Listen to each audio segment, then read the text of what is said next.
Hi everyone, welcome to our channel The Agnis and you are watching the video series on class 10th mathematics. Students, class 10th का हमारा arithmetic progression chapter चल रहा है जिसमें already हम लोगों ने 3 पार्ट खत्म कर लिए। सो इस पार्ट में हम लोग करने वाले हैं सम ऑफ द सीरीज के बारे में, जो कि एक बहुत इंपॉर्टेंट टॉपिक है एग्जामिनेशन पॉइंट ऑफ व्यू से। And please don't forget to like, share and subscribe this channel with your friends.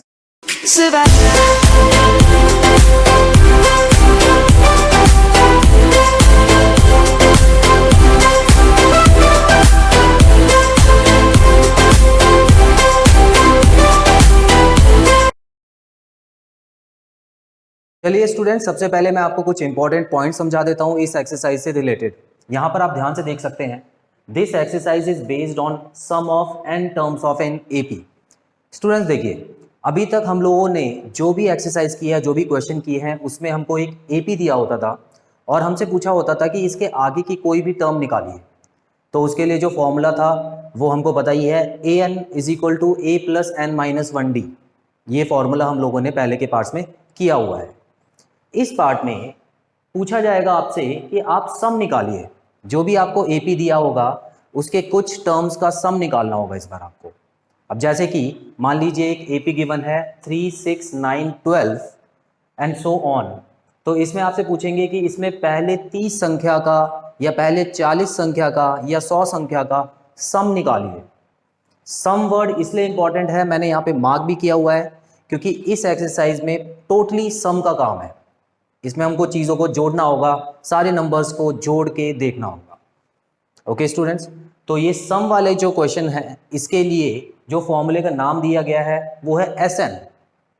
SN मतलब है कि जितनी संख्याओं को टोटल हम कर रहे हैं, जितनी संख्या का टोटल हम निकाल रहे हैं, वो यहाँ पे आपको लिख देना है।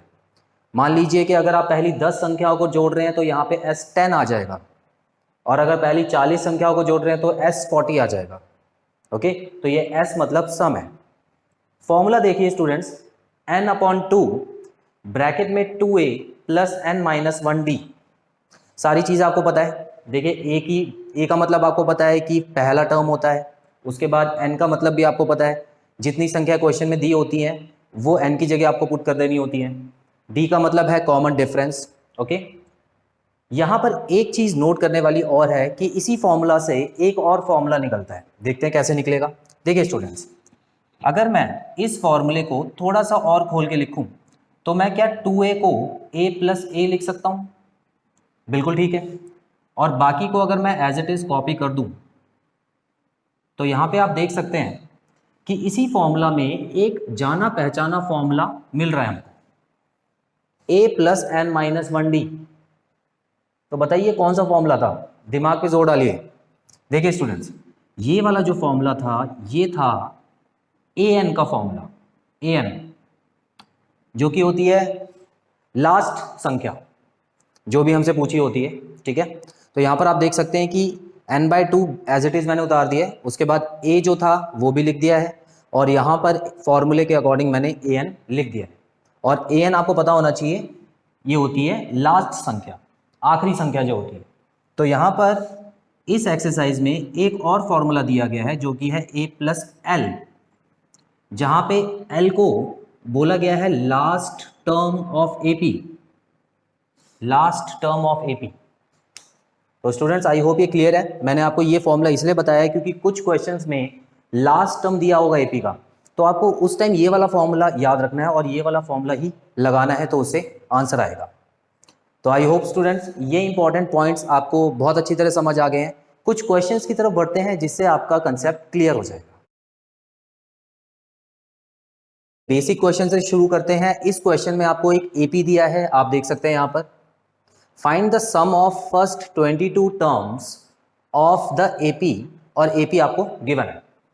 तो आप देख सकते हैं यहाँ पर आपको किस तरह से करना है। देखिए स्टूडेंट्स, यहाँ पर जो वर्ड है सम, एग्जामिनेशन में इस वर्ड पे ज़रा ध्यान दे दीजिएगा। सम, टोटल, ये सारे जो वर्ड्स आते हैं वो इस एक्सरसाइज से रिलेटेड वर्ड्स हैं।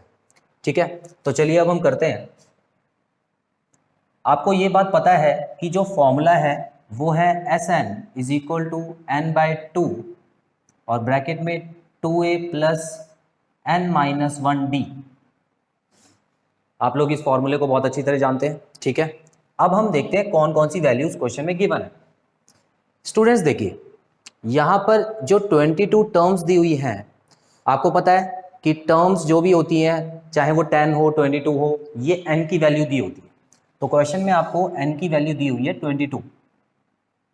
उसके अलावा a की वैल्यू भी आपको गिवन है जो कि फर्स्ट नंबर होता है, और यहाँ तक कि d की वैल्यू आप निकाल सकते हैं बड़े आराम से।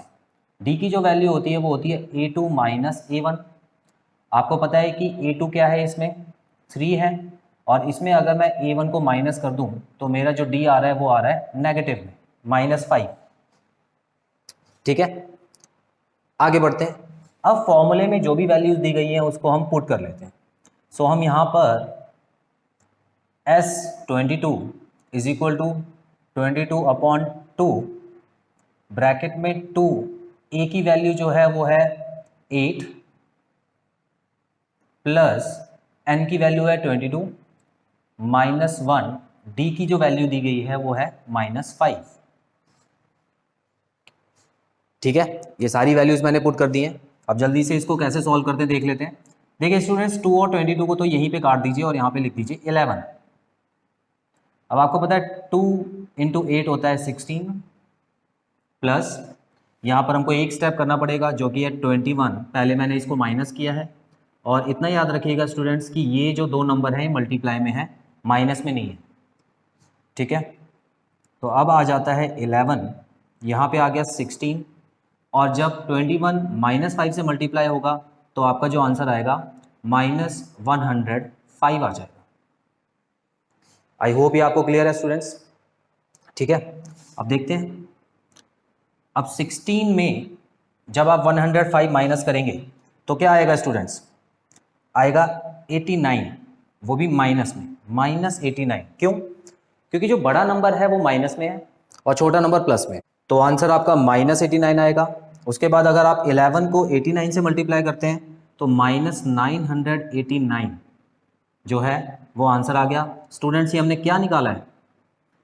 ये हमने इस एपी के पहले 22 टर्म्स का सम निकाला है, पहले 22 टर्म्स का सम। ओके, आप देख सकते हैं यहाँ पर नेगेटिव की तरफ बढ़ रहा है एपी, तो आपका आंसर भी माइनस में ही आएगा। सेकंड क्वेश्चन में आपको सम दिया हुआ है। पिछले क्वेश्चन में हम लोगों ने सम निकाला था, इस क्वेश्चन में हम लोगों को सम दिया हुआ है। कैसे पता लगेगा? If the sum of first 14 terms of an AP is 1050। अब पढ़ के ही पता लग रहा है कि ये जो क्वेश्चन में दिया हुआ है ये आपको क्या दिया हुआ है, ये है सम। जब भी सम दिया होता है उसको एसएन की जगह पुट करना है आपको, याद रखिएगा। जहां पर हम लोग एसएन लगाते थे फॉर्मूले में, वहां पर इस सम को लगाना होगा। चलिए स्टार्ट करते हैं स्टूडेंट्स। इसके आगे पूछा गया है क्वेश्चन में, आपको एक और चीज दी है कि फर्स्ट टर्म एपी का पहला टर्म जो है वो 10 है, मतलब ए की वैल्यू भी दी हुई है आपको। Find the 20th term. देखिए स्टूडेंट्स, 20th टर्म निकालना है आपको सम नहीं निकालना। ओके, देखिए इस क्वेश्चन में दोनों फॉर्मूलों का यूज होगा, आप देखते हैं कैसे होगा। चलिए स्टार्ट करते हैं। सबसे पहले क्वेश्चन में जो दिया हुआ है वो लिख लेते हैं, Sn is equal to n/2 2a plus n-1d। ये तो हो गया फॉर्मूला। उसके अलावा 14 टर्म का सम दिया हुआ है स्टूडेंट्स, इसका मतलब है कि S14 इज इक्वल टू 1050 आपको दिया हुआ है। ठीक है, ये चीज आपको क्लियर है। उसके अलावा आपको ए भी दिया हुआ है, ए जो है वो है 10। ठीक है, ये भी आपको क्लियर है। और एन की वैल्यू भी दी हुई है, आप देखें तो 14। देखिए स्टूडेंट्स, इन दोनों में कंफ्यूज मत होइएगा। ये है एन की वैल्यू, पहले 14 टर्म, तो एन की जगह 14 आ गया, और जो असली में उनका सम है वो है 1050। तो 1050 S14 के बराबर लिखिएगा। तो यहाँ पे तीन चीजें दी गई है फॉर्मूले में।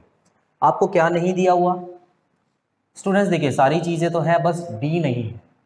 ठीक है, तो अगर डी निकल जाएगा तो हम लोग एपी निकाल लेंगे, क्योंकि हमको पहला टर्म तो दिया ही हुआ है। और जब एपी निकाल लेंगे तो उसका 20th टर्म निकालने में कितना टाइम लगेगा? देखिए स्टूडेंट कैसे करेंगे, फॉर्मूले में वैल्यूज पुट कीजिए। यहाँ पर आप एस एन की जगह लगा दीजिए 1050, एन की जगह 14 है, 14/2, ए की जगह 10 दिया हुआ है क्वेश्चन में, 14 - 1, डी आपको निकालना है।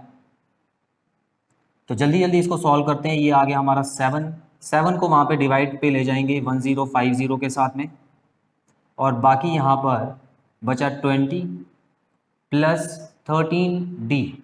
आप देख सकते हैं यहाँ पे 20 प्लस 13D बच गया। अब इसको अगर हम कट करें तो ये आता है 150। सो ये आ गया 150। उसके बाद 13D, 20 को यहाँ पे के माइनस करते हैं। सो ये हो गया 130 इज इक्वल टू 13D, और अल्टीमेट जो वैल्यू आई है आपकी D की वो आ गई है 130/13 इज इक्वल टू D। तो ये अगर करता है तो आपका आंसर जो आएगा D इज इक्वल टू 10। तो D हम लोगों ने निकाल दिया। आई होप ये चीज़ आपको क्लियर है। D निकाल लेने के बाद जल्दी से हम लोग पहले AP के 2 या 3 टर्म्स निकाल लेते हैं, ठीक है। तो हमको पता है कि A1 जो है वो तो 10 दिया हुआ है, और A2 क्या होगा, A2 निकालने के लिए आप फॉर्मूला पुट करते जाइए। तो D is equal to A2 minus A1 होता है, ये बात आपको पता है। D आपने निकाल लिया है 10, A2 आपको पता नहीं है, और ये भी है 10। अब यहाँ पे जब ले जाके जब इसको प्लस करेंगे तो A2 जो आ जाएगा वो आ जाएगा आपका 20। ठीक है स्टूडेंट्स। उसके बाद हम एक और टर्म निकाल सकते हैं, D is equal to A3 minus A2। So A3 की जो वैल्यू है वो आपको पता नहीं है, और A2 की वैल्यू आपको पता है, जो कि यहाँ पे जाके यहाँ पे जाके प्लस हो जाएगी, तो ये हो जाएगा 30। A3 आ गया हमारा 30।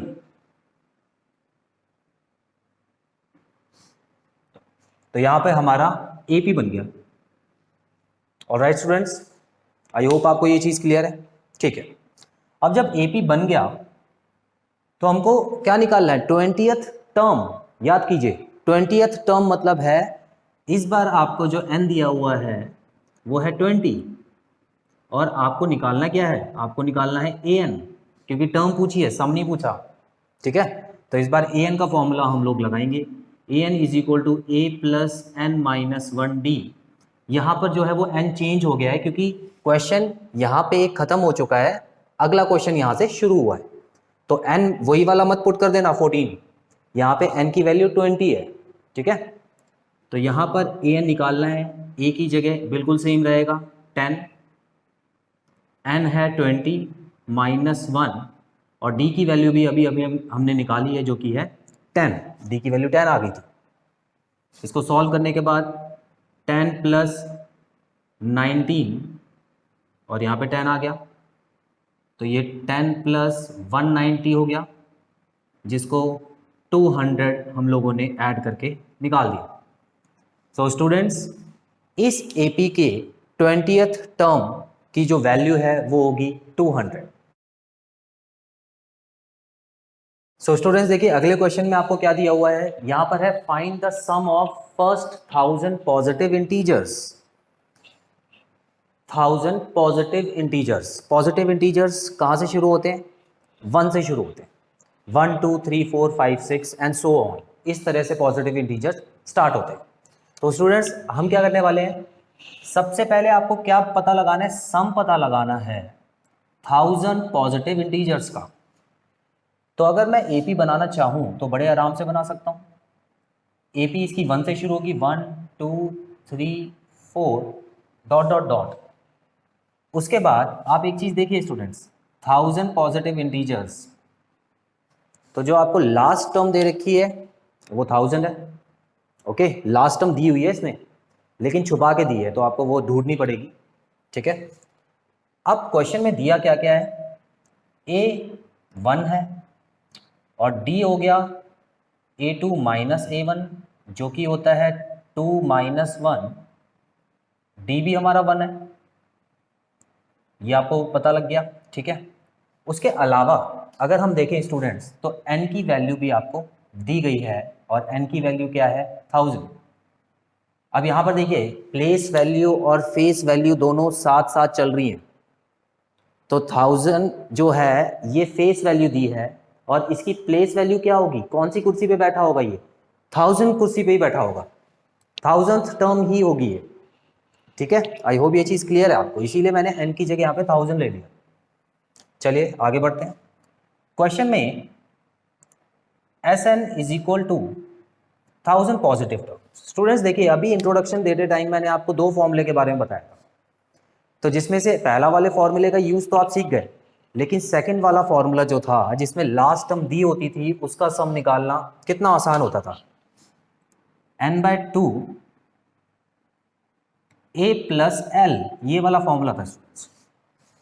अब आप देख सकते हैं कि यहां पर अगर मैं वैल्यू पुट करता हूं तो S1000, पहले 1000 टर्म्स की वैल्यू निकालनी है, n की जगह मैं 1000 पुट कर देता हूं, अपॉन 2 आ गया। a की वैल्यू आपको पता है और l भी आपको दिया हुआ है। ओके, लास्ट टर्म आपको दी हुई है स्टूडेंट्स, सॉल्व कर दीजिए, आपका आंसर आ जाएगा। ये हो गया 500। सो 500 को जब आप मल्टीप्लाई करेंगे 1001 से, तो आपका जो आंसर आएगा वो आ जाएगा 500।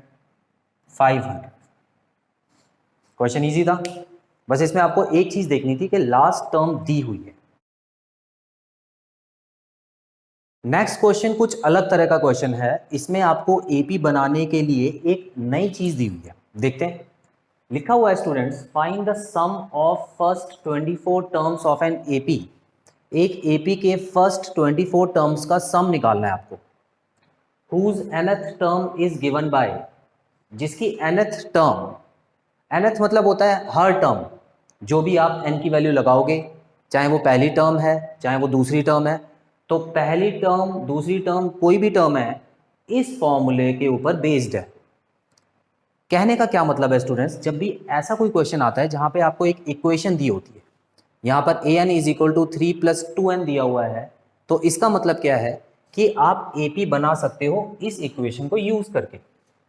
कैसे, देखते हैं। सबसे पहले आप n की जगह इज इक्वल टू 1 पुट कर दो, n की जगह 1। ठीक है, तो यहां पर हम लिख सकते हैं कि putting n is equal to 1 in given equation, तो स्टूडेंट्स देखिए a1 is equal to 3 plus bracket में 1 हो गया, जहां पर n था मैंने वहां पे 1 पुट कर दिया अपनी तरफ से। सो यहां पर मेरा जो आंसर आया है वो है 3 + 2 जो कि होता है 5।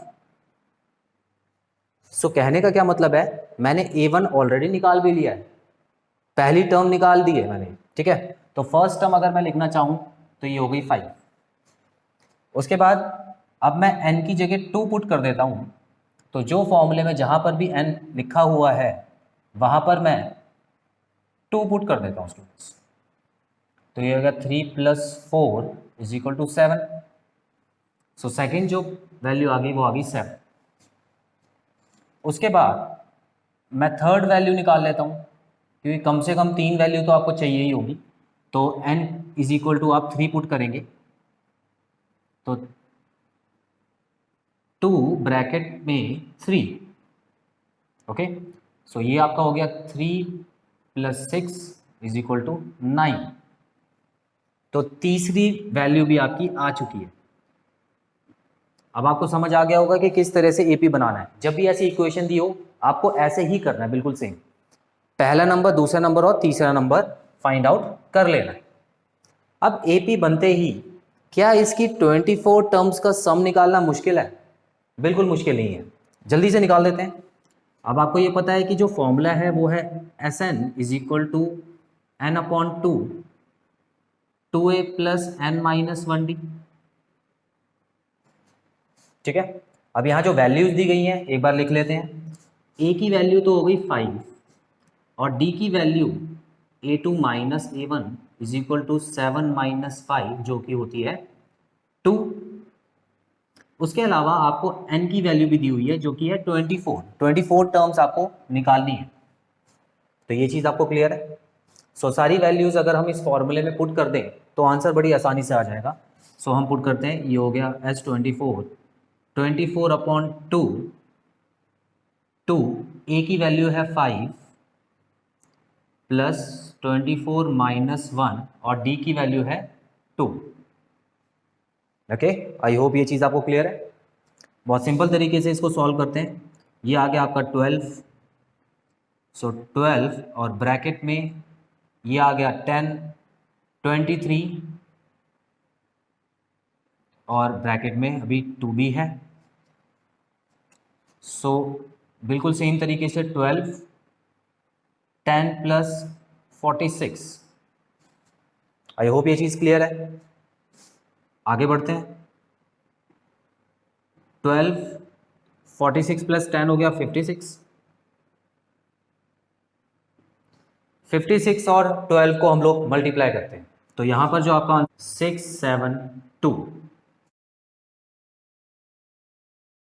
इस क्वेश्चन में हमको पहली बार n की वैल्यू निकालनी है। Sn दिया हुआ है, n की वैल्यू निकालनी है। एक बार क्वेश्चन पढ़ के देखते हैं।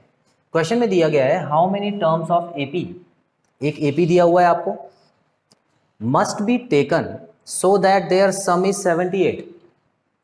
मतलब इस एपी के कितने टर्म्स लूं जो कि सम आ जाए 78। तो स्टूडेंट्स आप ध्यान से देख सकते हैं, यहाँ पर नई चीज़ पूछी गई है। यहाँ पर आपको इस बार टर्म्स पूछ ली गई है, तो n की वैल्यू निकालनी है आपको। एक और चीज़ आपको मैं इंपॉर्टेंट बताना चाहूँगा स्टूडेंट्स, आप चाहें तो इसको नोट कर सकते हैं कि ऐसे क्वेश्चंस में जब भी सम का क्वेश्चन होता है तो उसमें कभी भी अगर if they ask about n, तो अगर n की वैल्यू आपसे पूछते हैं स्टूडेंट्स, तो यहाँ पर जो क्वेश्चन बन जाता है वो बन जाता है quadratic equation. Quadratic equation, I hope students quadratic equation के बारे में आप जानते होंगे। अगर नहीं जानते तो मैं अभी आपको करके दिखाऊंगा। तो स्टूडेंट्स सबसे पहले जो भी हमको दिया हुआ है क्वेश्चन में वो लिख लेते हैं। ए की वैल्यू दी है 24 और डी की जो वैल्यू है वो है A2 माइनस A1, 21 माइनस 24 जो कि है -3। उसके अलावा आपको Sn भी दिया हुआ है जो कि है 78, क्योंकि ये जो है ये आपको सम दे दिया है स्टूडेंट्स, सम दिया हुआ है और आपको इसमें n की वैल्यू निकालनी है। इतना आपको याद रखना है, क्योंकि हाउ मैनी टर्म्स जब भी पूछ ले तो उसमें n की वैल्यू निकलती है। चलिए स्टार्ट करते हैं, ध्यान से देखिएगा। फॉर्मूला बिल्कुल वही रहेगा, n/2 2a plus n minus 1d। So value put करने के लिए Sn की जगह आ जाएगा 78 और n हमको पता नहीं है, और ये आ गया a की वैल्यू है 24, n माइनस 1 और d की वैल्यू है -3। तो सबसे पहले स्टूडेंट्स 2 को वहाँ भेज के मल्टीप्लाई कर दीजिए।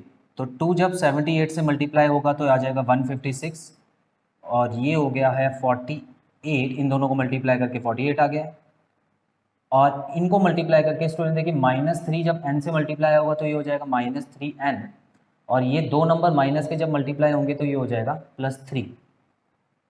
तो आप देख सकते हैं यहाँ पे 156 इज इक्वल टू n, 48 + 3 हो गया 51 -3n।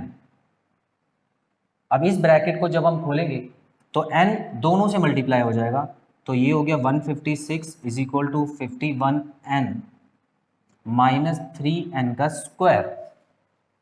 आई होप ये चीज़ आपको क्लियर है स्टूडेंट्स। अब ये बन चुकी है क्वाड्रेटिक इक्वेशन, और क्वाड्रेटिक इक्वेशन को कैसे सॉल्व करते हैं आप देख सकते हैं। यहाँ पर मैं 3n स्क्वायर को उस तरफ ले जाके प्लस कर देता हूँ, 51n को भी उस तरफ ले जाके यहाँ पर माइनस हो जाएगा 51n, और यहाँ पे जो 156 था वो पहले से प्लस था, इसको चेंज नहीं कर रहे, तो हम लोग यहाँ पे 156 ही प्लस में लिखेंगे। अब स्टूडेंट्स देखिए 3 एक ऐसा नंबर है जो इन तीनों में आ रहा है, तो मैं 3 को कॉमन निकाल लेता हूँ। ये आ गया 17n प्लस 52। अब 3 को कॉमन मैंने इसलिए निकाला है ताकि मैं 3 को 0 के नीचे डिवाइड में भेज के उसको भी 0 कर दूं, तो मेरा जो क्वेश्चन है वो थोड़ा आसान हो जाएगा। तो ये 3 भी 0 हो चुका है। आई होप इतना आपको क्लियर है। मिडल टर्म स्प्लिट कैसे करते हैं स्टूडेंट? देखिए, कभी भी ये क्वाड्रेटिक इक्वेशन इस तरह की बन जाती है तो आपको जो लास्ट टर्म होता है उसको आपको कोशिश करके तोड़ना है, उसके फैक्टर्स निकालने हैं। सो ये हो गया 26, ये हो गया 13 और 1।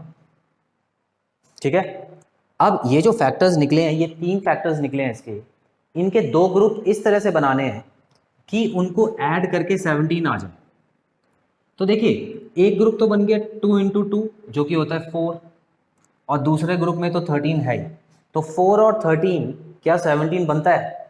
बिल्कुल बनता है स्टूडेंट्स। कैसे? देखिए, अगर मैं -17 को -13n और -4n लिख दूं तो बिल्कुल सही है। ये भी तो -17 ही है, तो मैंने इस तरह से इसको मिडल टर्म स्प्लिट कर दिया। अब आपको 2 के पेयर बना के इसको सॉल्व करना है। इनमें क्या कॉमन आ रहा है?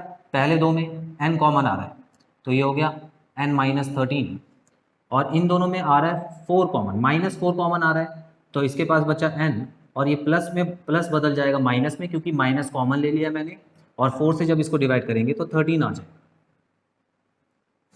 तो आई होप ये चीज़ आपको क्लियर है। उसके बाद देखिए, दोनों नंबर्स के पास n-13 कॉमन है, तो दोनों में से n-13 निकाल दिया, और जो बचा n-4 वो यहाँ पे लिख के इक्वल टू 0 कर दिया।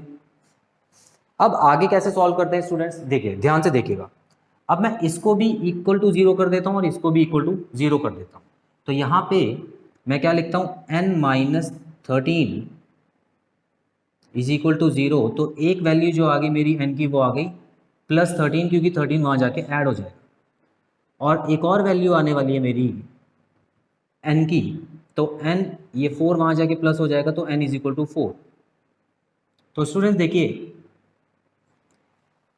दोनों ही पॉजिटिव में आंसर है। अब मैंने आपको कई बार पहले भी बताया हुआ है कि जो n है वो हमेशा पॉजिटिव में आना चाहिए और होल नंबर होना चाहिए।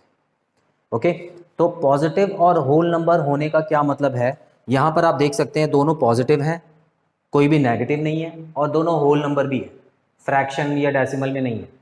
तो स्टूडेंट्स याद रखिएगा, ऐसे में n की दोनों ही वैल्यू आपको सही माननी पड़ती है। तो यहाँ पर n4 और n13 दो आंसर आए हैं आपके। तो याद रखिएगा स्टूडेंट्स, इस AP के पहले 4 संख्या को जोड़ दो तब भी 78 आएगा, और पहली 13 संख्या को जोड़ दो तब भी 78 आएगा। अब आप सोचेंगे ऐसा क्यों होगा? देखिए, यहाँ पर नेगेटिव में जा रहा है, एक टाइम ऐसा आएगा कि माइनस में भी चला जाएगा। तो जब माइनस को जोड़ेंगे प्लस वाले नंबर्स में तो आंसर तो कम ही आएगा। तो स्टूडेंट्स यहाँ पे आप देख सकते हैं, पहले 4 संख्या जो कि पॉजिटिव है उसका आंसर भी 78 आएगा, और आगे जाके अगर आप 13 संख्या को जोड़ते हैं तब भी आंसर आपका 78 ही आएगा। सो स्टूडेंट्स, यहाँ पे हमारा पार्ट 4 भी खत्म होता है। आई होप इस पार्ट में जितने भी क्वेश्चन मैंने समझाए आपको बहुत अच्छी तरह समझ आए होंगे और कोई डाउट नहीं होगा। बहुत जल्द मिलेंगे हम लोग अपने अगले पार्ट में। Till then take very good care of yourself. Have a nice time. God bless you. Bye bye. We must merely make a start.